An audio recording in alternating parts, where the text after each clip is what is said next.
Hey guys, in this video I'll show you how to create a project on ClickUp. It's very easy. So here I am on my workspace and you can see this project, right? So don't go ahead and click on plus right here. You'll just end up creating a new space. What you need to do is click on spaces right here.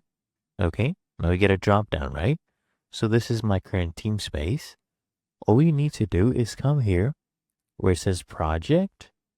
Click on this plus icon, okay? Once we click on this, I want you to go ahead and create a new list. Click on list, right? Once we do that, you can go ahead and name this, for example, project 3 or anything you want to go ahead and name it, right? So make sure this space or location is projects. And if you want to make it private, you can go ahead and toggle this one on. I just keep it off. If you need templates, you can come and use those. Otherwise, you can just come here, click on create, and there you go.